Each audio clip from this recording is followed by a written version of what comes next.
जय हिंद दोस्तों। चलिए आज आपका स्वागत है रॉकेट साइंस के लेक्चर नंबर 4 में। अभी तक हमने देखा था कि जो रॉकेट साइंस में हम पढ़ रहे थे, ठीक है, वो अगर हम एक्सप्लेनेटरी मोशन में देखें, जैसे कि अगर हम एक मिसाइल या रॉकेट को लेकर देखें, ठीक है, तो हम देखेंगे कि हमने उसकी किस किस चीज़ों के बारे में बात किया। तो आप देखेंगे हमने उसके इंजन के बारे में बात किया, ठीक है, उसमें जाने वाले फ्यूल के बारे में बात किया, चाहे वो सॉलिड प्रोपल्जन था, लिक्विड प्रोपल्जन था या फिर हाइब्रिड प्रोपल्जन था, ठीक है। हमने इंजन की बात की, फ्यूल, सॉलिड, लिक्विड और किसके हाइब्रिड प्रोपल्जन की बात की, ठीक है। फिर हमने लास्ट लेक्चर में विंग डिजाइनिंग की बात की थी। किसकी बात की थी? विंग डिजाइन की बात की थी, ठीक है। हमने विंग डिजाइन की बात की थी। अब आप समझिएगा, इन तीनों चीजों के बाद एक जो मेन थिंग आता है कि सर जी इसकी जो लेयरिंग होती है, इसके ऊपर जो लेयरिंग होती है वो किस चीज की होती है, इसके ऊपर जो लेयरिंग होती है वो किस चीज की होती है, यानी कि फैब्रिकेशन ऑफ मटेरियल कैसा होता है। क्या आपका टॉपिक है? फैब्रिकेशन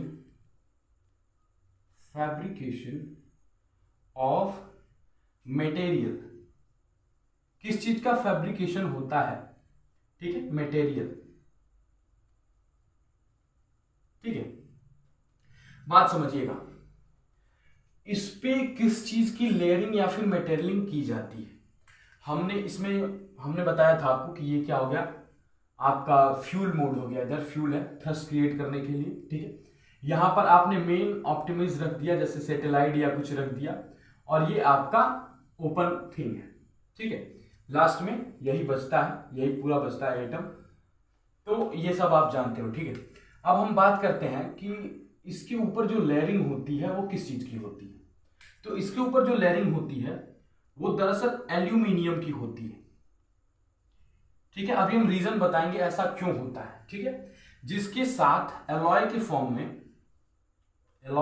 में आप मैग्नीशियम यूज करते हो, टाइटेनियम यूज करते हो, ठीक है। मैग्नीशियम, टाइटेनियम, ईटीसी जो हल्के और हाई स्ट्रेंथ के हो। अब देखो हम बताते हैं रीजन भी यही है। क्या एल्यूमिनियम, मैग्नीशियम या फिर टाइटेनियम का एलॉय क्यों यूज करते हैं, एल्यूमिनियम मैक्सिमम क्यों यूज होता है? क्यों? पहली बात कि ये लाइट वेट होता है। क्या लिख लेना, ये क्या होता है? लाइट वेट होता है, लाइट वेट।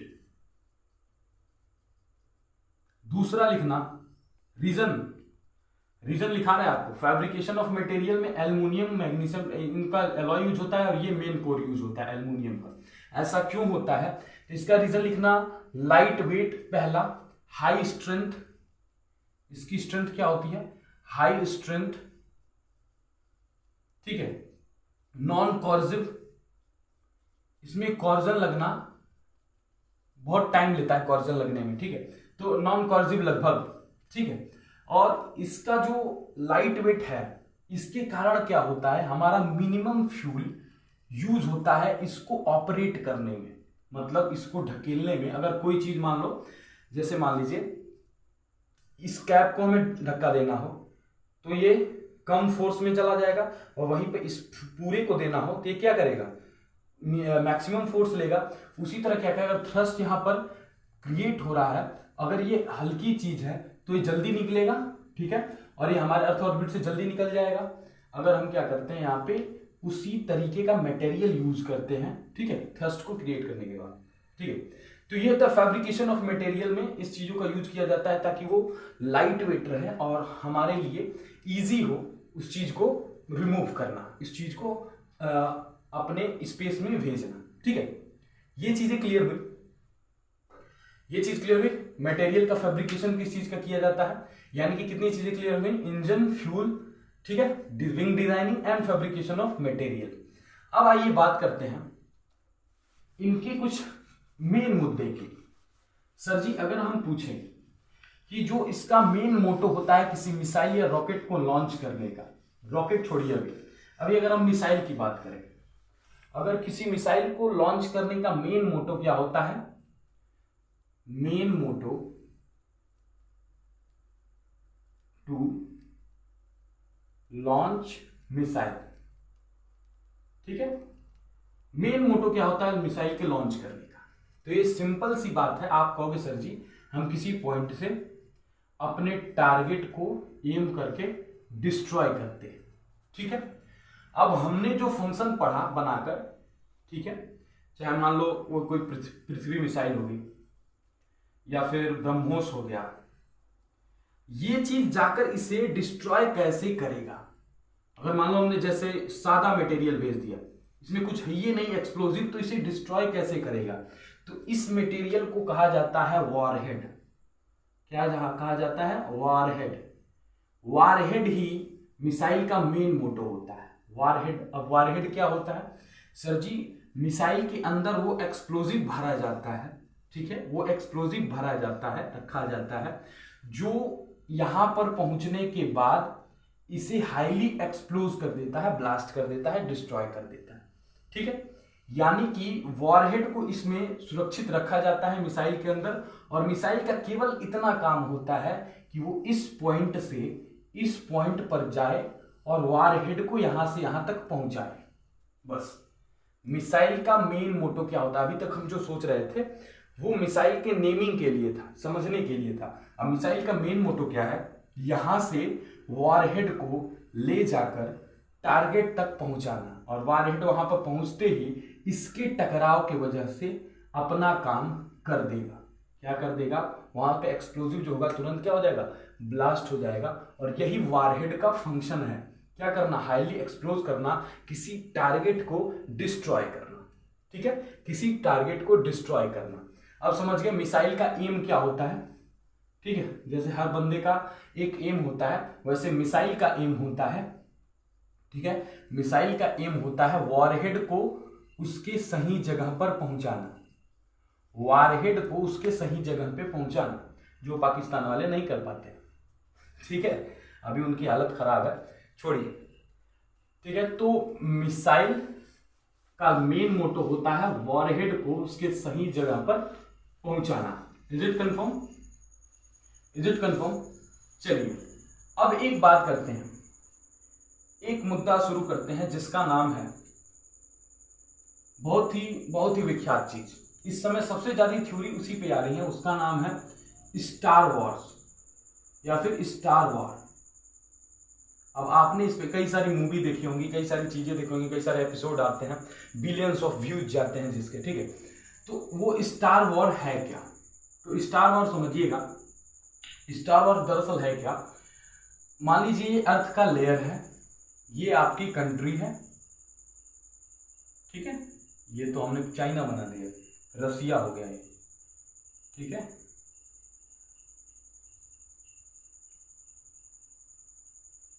और ये हो गया अपना ग्रेट इंडिया, ठीक है, ये एशिया, ये हो गया एशिया। अब छोड़ो, बात सुनो, मान लो ये अर्थ है, ठीक है, और यहां पर हम क्या करते हैं, एक सील्ड टाइप लेयर लगाते हैं, या फिर मान लो पूरे हम अर्थ पर ही एक सील्ड टाइप लेयर लगाते हैं आउटर स्पेस से बचने के लिए। या फिर यहां पे मान लो एक कंट्री है छोटा सा, इसे कंट्री मान लो, ये क्या करता है, एक सील्ड टाइप, वो सील्ड दरअसल नहीं है, जैसे एवेंजर्स देखो तो वोगांडा में रहता है, उस टाइप का सील नहीं, सील्ड एक ऐसा जो क्या करे, एक वेब रेडिएट करेगा, ठीक है, उसके अंदर कोई भी चीज अगर आती है, कोई भी मिसाइल, कोई भी रॉकेट या कोई भी एक्सप्लोसिव मटेरियल आता है, तो वो क्या करेगा, यहाँ की मिसाइल से उसे टारगेट करके उसे एक्सप्लोज कर देगा, वॉरहेड को यहाँ से यहाँ पर भेजकर इसे एक्सप्लोज कर देगा, खत्म कर देगा। तो इस तरह का सील्ड क्या, एक इस तरह का सील्ड जो पूरे इस मटेरियल को प्रोटेक्ट करे, ठीक है, इस पूरे मटेरियल को प्रोटेक्ट करे। यानी कि अगर मान लो अर्थ पर हम क्या करते हैं, जगह जगह ये चीज सेट करते हैं, जैसे इजराइल, यहाँ पर इजराइल है ना, पॉइंट जैसा देश, इस इजराइल के पास ये चीज फंक्शन है स्टार वार्स का, ठीक है। ये अलग बात है कि उन्होंने कैसे सेट किया है, ये वो नहीं बताते। तो ये चीज जो है, ठीक है, ये अगर इस चीज को सेट किया हुआ है, तो अगर इसके अंदर मान लो ये ऐसे रेडिएशन है, इसके अंदर कोई भी मान लो एलियन अटैक कर रहा है, अब ये क्या करेगा, इस मटेरियल को हम क्या करेंगे, यहां से एक्सप्लोज कर देंगे, बाहर ही इस चीज को खत्म कर देंगे, ठीक है। या फिर इसे डेविएट करके प्रशांत में गिरा दें या किसी सागर में गिरा दें ताकि हमें कोई दिक्कत ना हो। तो इस प्रोग्राम को जनरली इस प्रोग्राम को स्टार वार कहा जाता है, जिसका यूज मिनिमम है लेकिन एक्सपेरिमेंट मैक्सिमम है। हर साइंटिस्ट इस पर वर्क करना चाहता है लगभग, ठीक है, और जितने भी यूरोपियन साइंटिस्ट हैं इस पे वर्क लगभग कर रहे हैं, लगभग यानी कि 98% साइंटिस्ट इस पे वर्क कर रहे हैं स्टार वार्स प्रोग्राम पर।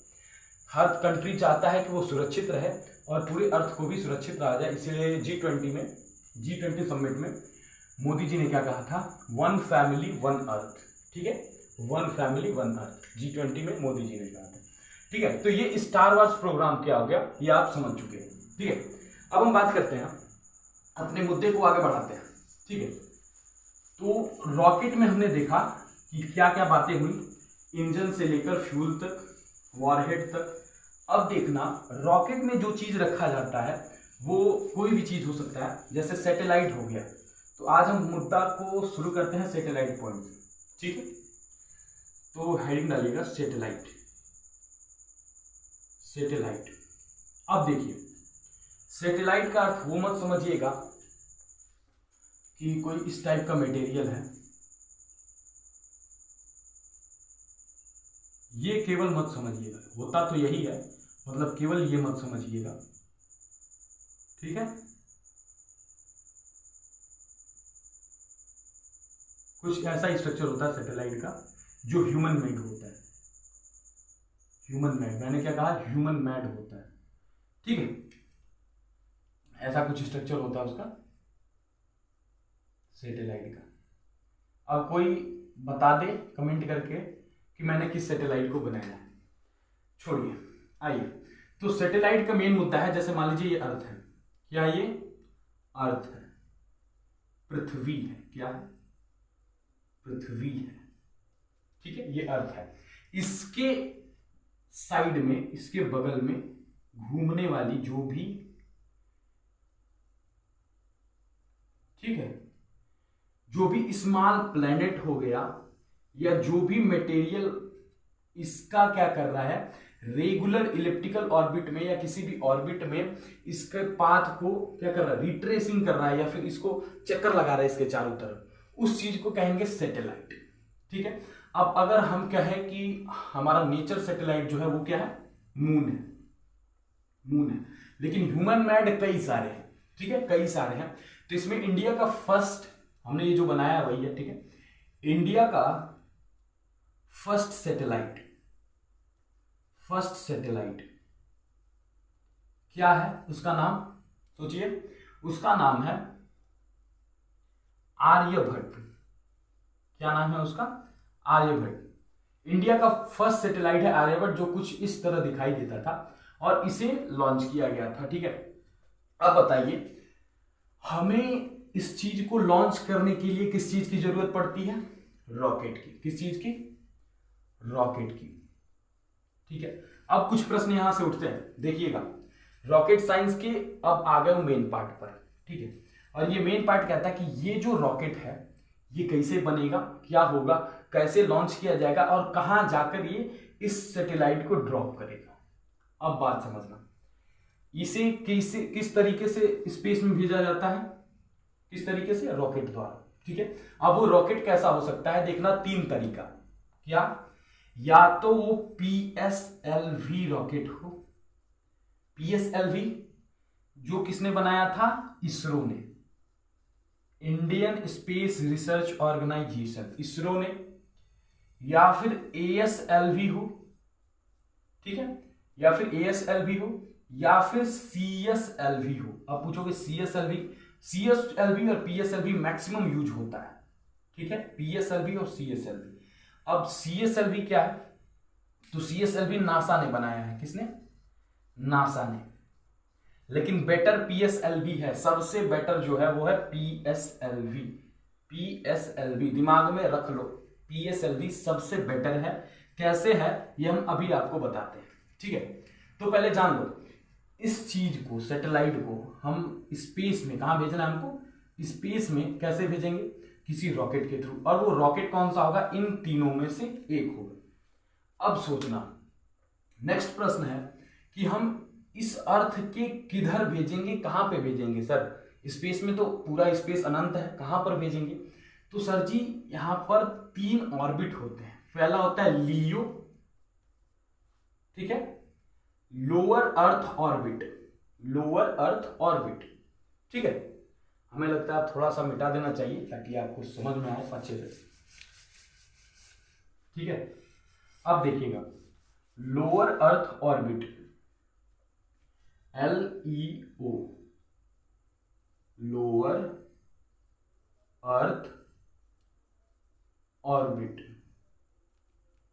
ये कहां से कहां तक होता है, ये होता है 150 किलोमीटर टू 2000 किलोमीटर, 150 किलोमीटर से 2000 किलोमीटर अर्थ के सरफेस से ऊपर क्या होता है, हमारा लियो लोअर अर्थ ऑर्बिट होता है, ठीक है। अब आइए MEO मीडियम अर्थ ऑर्बिट, क्या, मीडियम अर्थ ऑर्बिट, ये होता है 2000 से 3500 किलोमीटर तक, ठीक है। और एक होता है समझिएगा HEO higher earth orbit, higher earth orbit ये होता है 3500 किलोमीटर, नहीं 35,000 किलोमीटर, 35,000 लिखा है मैंने गलत लिखा है, ठीक है। 3500 किलोमीटर से ऊपर, 3500 किलोमीटर से ऊपर जो भी चीजें होंगी अबव, वो किस में आएंगी, हायर अर्थ ऑर्बिट में।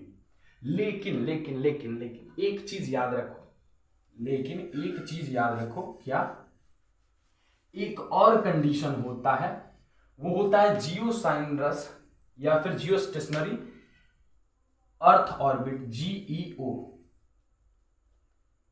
क्या होता है, जियोसाइनरस, जियोसाइनरस या फिर जियो स्टेशनरी अर्थ, इसको लिख लेना स्टेशनरी अर्थ ऑर्बिट। अब समझना, हमने अगर सैटेलाइट को रॉकेट में लॉन्च कर, चाहे PSLV हो, ASLV हो, CSLV हो, उसे लॉन्च किया तो वो इन चारों में से कहीं एक पे जाएंगे। और जियो स्टेशनरी का होता है 3785 किलोमीटर, ये फिक्स होता है, इससे थोड़ा सा ऊपर नीचे हो सकता है, लेकिन ये मैक्सिमम इसी पॉइंट पे फिक्स होता है जियो स्टेशनरी सैटेलाइट, इसीलिए इसका मैक्सिमम यूज होता है ताकि फिक्स वैल्यू है, ठीक है। अब देखना, अर्थ जो है, अर्थ के चारों ओर ये 4 ऑर्बिट हैं जहां हम उस सैटेलाइट को रॉकेट की मदद से भेज सकते हैं, ठीक है। तो वो क्या करते हैं, जहां से भी लॉन्चिंग पैड हो, जहां भी लॉन्चिंग पैड है, जैसे अपना ये साराभाई लॉन्चिंग पैड है, ठीक है, विशाखापट्टनम में है, फिर इसरो के पास कई दो थे लॉन्चिंग पैड है, ठीक है। तो ऐसी लॉन्चिंग पैड से हमें क्या करते हैं, रॉकेट डाला, चाहे PSLV, हमारे पास तो PSLV है इंडिया के पास, तो वो PSLV से क्या करता है, इन ऑर्बिट्स में किसी एक ऑर्बिट में क्या करेगा, अपने सैटेलाइट को भेजेगा। और सैटेलाइट अगर लोअर अर्थ ऑर्बिट में है, अब ध्यान से सुनना, सैटेलाइट अगर लोअर अर्थ ऑर्बिट में है तो वो क्या करेगी, नीचे के ग्राउंड लेवल की एक वेरी मैग्नीफाइंग उसे प्रॉपर नॉलेज देंगे कि यहाँ पर ये हो रहा है, यहाँ पर ये हो रहा है, यहाँ पे बाढ़ की समस्या है, यहाँ पे कुछ ऐसी समस्या है, यहाँ पर मौसम की समस्या है, ठीक है। ऐसी जो समस्याओं को बताता है वो लियो की स्टेशनरी ऑर्बिट में घूमने वाला सैटेलाइट होता है, ठीक है। अब बात करते हैं मियो की, ये क्या करेगा, फंक्शनल चीजें बताएगा, ठीक है, कि आपके पास ये फैक्टर चल रही हैं, ये ग्रुप हो गया, ये यहाँ पर हो गया, ये आपने इसको ऐसे कनेक्ट कर दिया, जैसे तेलंगाना और हैदराबाद को ऐसे कनेक्ट कर दिया, मतलब वो मैपिंग के लिए, मियो मीडियम अर्थ ऑर्बिट में जो होंगी वो मैपिंग के लिए। अब देखना, हायर अर्थ ऑर्बिट में चीजें फिक्स नहीं होती, क्यों, 3500 किलोमीटर ऊपर और उसके एबव में कोई जल्दी नहीं भेजेगा, इसलिए वो सीधे जियो पर भेजते हैं, जो जिसका वैल्यू होता है 3785 किलोमीटर। अब इसमें जो चीजें रखी जाती हैं वो होती हैं स्पाई नेटवर्क की। स्पाई नेटवर्क क्या होता है, देखिए सैटेलाइट कई तरीके के होते हैं। सैटेलाइट में एक स्पाई सैटेलाइट होता है जो कि इंटेलिजेंस के लिए यूज होता है। किसके लिए? इंटेलिजेंस के लिए यूज होता है। इंटेलिजेंस रा वाले इस चीज को यूज करते हैं, ठीक है, जो कि आपके देश की सुरक्षा के लिए होती है, आपके अर्थ की सुरक्षा के लिए होती है, या फिर आप पर जो भी विपत्ति आ रही है उसकी सुरक्षा के लिए इंटेलिजेंस स्पाई सैटेलाइट को जियो स्टेशनरी ऑर्बिट में सेट करता है 3785 किलोमीटर अबव। अभी आप पढ़ रहे हो सकता है आपके ऊपर जियो स्टेशनरी सैटेलाइट घूम रहा हो, ठीक है। कई बार आप रातों में देखते होंगे कि एक तारा घूमता हुआ दिखाई देगा, तो दरअसल एक सैटेलाइट है, ना कि एक तारा है, ठीक है। तो ये होता है लियो, मियो, हियो और जियो, ठीक है। ये होते हैं इस सैटेलाइट के कुछ तरीके। अब हम नेक्स्ट लेक्चर में PSLV, CSLV, ASLV और GSLV जो कि जियो स्टेशनरी के लिए होता है, ठीक है, उसके बारे में हम बात करेंगे। और बहुत ही सटीक तरीके से CSLV और PSLV को बताया जाएगा, जो कि पूरी तरह से नासा और इसरो के बीच में कंपैरिजन हो जाएगा। जैसे होता ना नासा वर्सेस इसरो, ये हम करके दिखाएंगे आपको नेक्स्ट लेक्चर यानी कि 5th लेक्चर में, ठीक है। तब तक के लिए जय हिंद, जय भारत। मिलते हैं नेक्स्ट लेक्चर में। Take the screenshot of this video because this video can make you bold.